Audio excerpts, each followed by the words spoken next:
Bismillahirrahmanirrahim. Assalamualaikum warahmatullahi wabarakatuh. Bertemu lagi dengan aku Tatia Putri Salima, berasal dari kelas 1 BD4 Administrasi Bisnis Politeknik Negeri Bandung. Saat ini saya akan menyampaikan materi keempat, yaitu juga sebagai penutup dari penugasan mata kuliah self development ini yang akan saya sampaikan pada hari ini. Selamat menyaksikan. Pada pembahasan kali ini, saya akan menjelaskan mengenai ubah lingkungan bukan ubah diri sendiri. Ini berkenaan dengan ketidaknyamanan. Pada halaman pertama buku dijelaskan, pada halaman pertama bagian ini dijelaskan mengenai kutipan dari tokoh Michael de Montaigne. Di sini dikatakan, karena kebiasaan yang benar adalah guru sekolah yang kejam dan pengkhianat. Dia menerapkan di dalam diri kita sedikit demi sedikit diam-diam pijakan dari otoritasnya. Tapi dengan memiliki permulaan ringan dan sederhana yang menetap dan dibantu oleh waktu, dia segera mengungkapkan pada kami sebuah wadah marah dan tirani yang dengarnya. Kita tidak lagi memiliki kebebasan untuk membuka mata kita. Nah, jadi kebiasaan yang benar ini harus benar-benar dibiasakan gitu di dalam diri kita dan tidak dengan mudah untuk mengubah atau membuat kebiasaan yang benar itu. Di sini juga dijelaskan bagaimana penulis ini merasa lebih nyaman dengan kebiasaan baiknya dan dia bisa mengenyahkan kebiasaan buruk dengan membuatnya tidak nyaman untuk dilakukan. Nah, dengan menggunakan yang namanya strategi gangguan. Nah, ini merupakan pantulan cermin dari kenyamanan. Jadi ketika dia melihat sesuatu yang tidak nyaman, maka dia sebut itu dengan kebiasaan yang buruk seperti itu. Tapi nanti akhirnya si kebiasaan ini tuh memiliki nama tersendiri.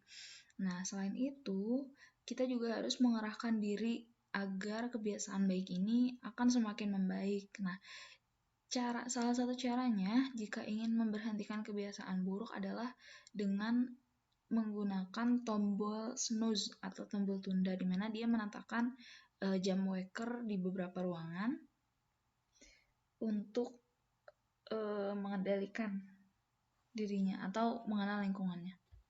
Lalu juga seorang teman dari sang penulis ini menceritakan bahwa dia memanage atau mengatur sebuah kebiasaan itu dengan cara mempunyai dua komputer yang berbeda berdasarkan kebutuhannya.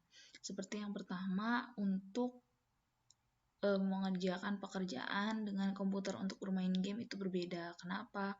Karena untuk yang bermain game itu disetting supaya tidak bisa berlama-lama gitu. Tidak bisa berlama-lama untuk bermain dalam komputer itu karena dia tidak ingin menyia-nyiakan waktunya sebanyak ketika dia bekerja.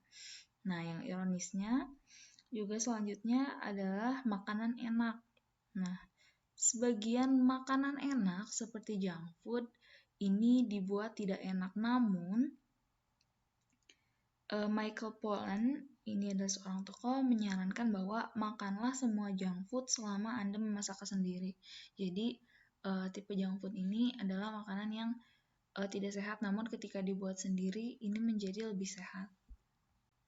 Nah, lalu apa kunci untuk memahami dari kebiasaan buruk itu sendiri? Nah, kata kunci di sini ada yang namanya impulsif, di mana orang yang impulsif ini adalah orang yang mengalami kesulitan untuk menunda kepuasan. Jadi, dia itu akan selalu mempertimbangkan konsekuensi jangka panjang. Jadi dia akan memikirkan bahwa kebiasaan yang baik suatu saat akan menghasilkan sesuatu yang baik juga ke depannya. Semakin sulit untuk melakukan sesuatu, semakin sulit melakukannya secara impulsif. Maka ketidaknyamanan inilah yang membantu kita untuk tetap menjalankan kebiasaan baik tersebut. Nah, di sini dijelaskan ada 6 cara yang dapat membuat diri kita kurang nyaman. Nah, caranya yang pertama adalah tingkatkan jumlah energi fisik atau mental yang dibutuhkan, seperti meninggalkan telepon di ruangan lain, larangan merokok di dalam atau di dekat gedung, lalu juga sembunyikan segala macam tanda seperti letakkan pengendali video game di rak yang tinggi, lalu tunda saja, seperti baca email hanya setelah pukul 11 siang. Jadi ini tuh membuat lingkungan kita itu kebiasaan itu menjadi teratur.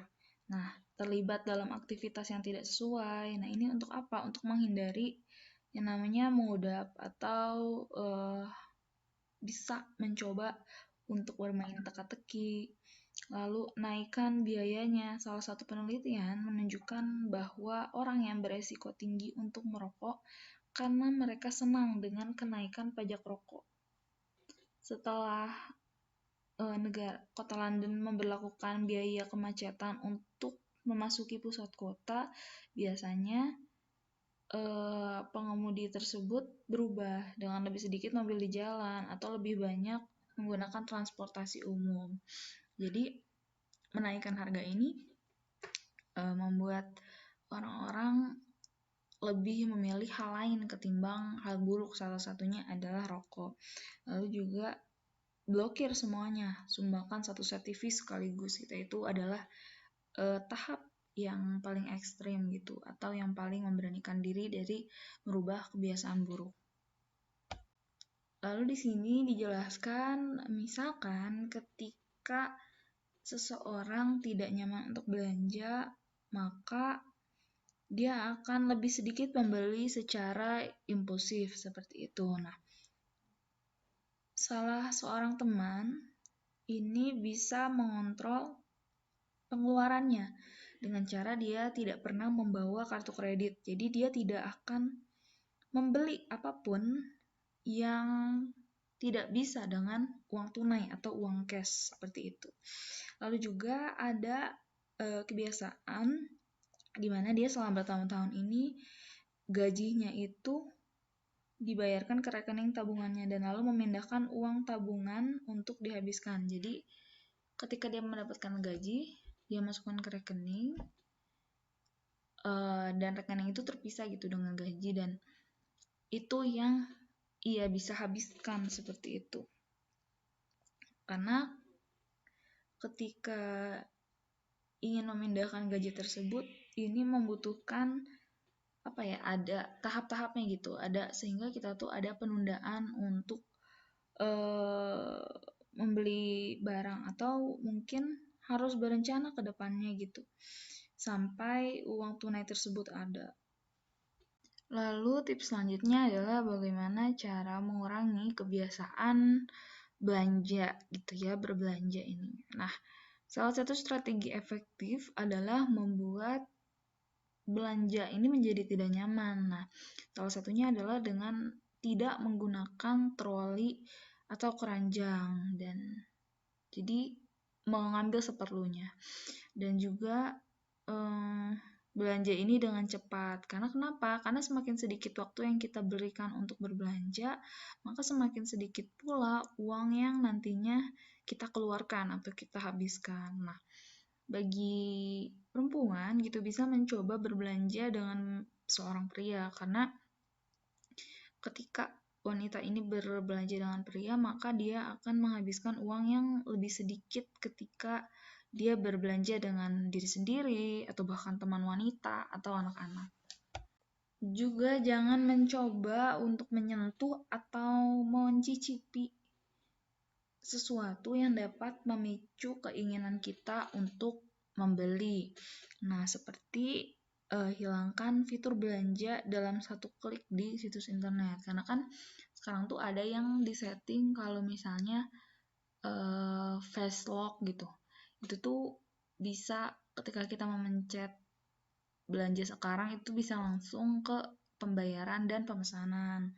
Nah, juga bisa menghapus penanda di halaman toko online komputer. Juga bisa dengan cara keluar dari akun belanja tersebut ketika sudah tidak digunakan lagi atau ketika kita sudah selesai untuk berbelanja hal yang penting. Mungkin setiap orang ini memiliki solusi yang berbeda-beda gitu. Bisa saja solusi tersebut ini berhasil ataupun tidak bagi orang-orang dengan kriteria yang berbeda. Tetapi yang bagi banyak orang, belanja daring ini merupakan sebuah permasalahan.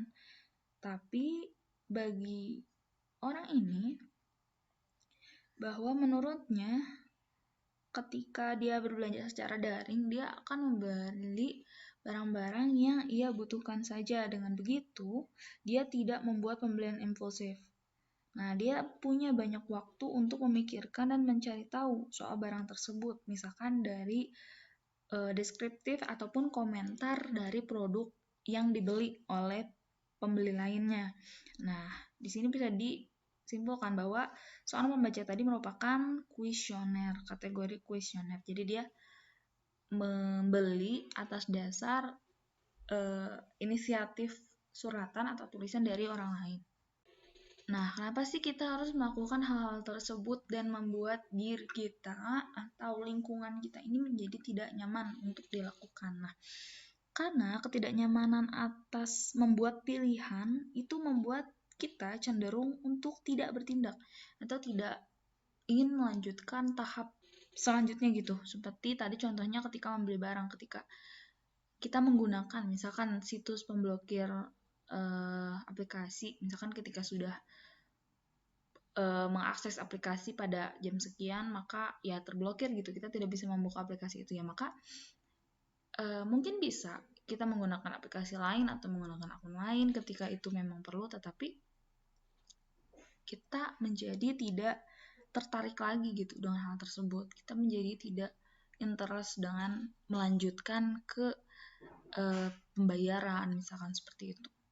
Nah, dalam kaitannya dengan makan dan minuman, di sini sebenarnya ada beberapa tahap gitu untuk bagaimana sih cara membuat ketidaknyamanan tersebut. Nah, salah satu yang saya tertarik gitu, ini adalah tidak disediakannya nampan bagi banyak universitas. Karena ini supaya apa? Supaya saat para siswa tidak, pada saat dia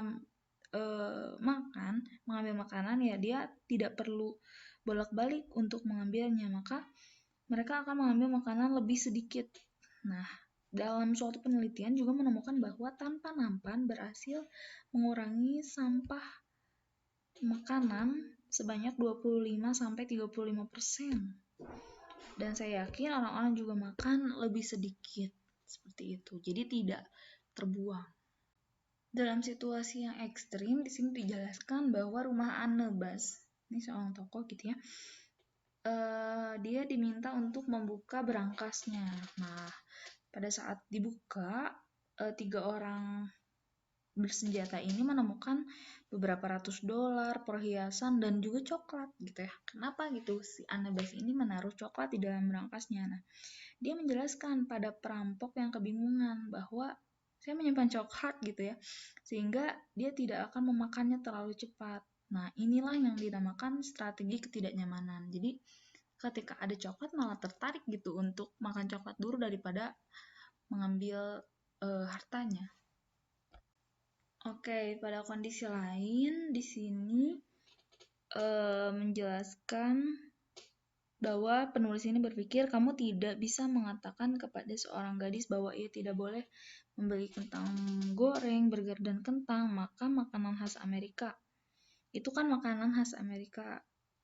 Nah, akhirnya dia menjawab kentang goreng seperti itu ya. Selalu saja dengan Elizabeth soal kentang goreng ini. Kami berdua memang begitu mudah ditebak.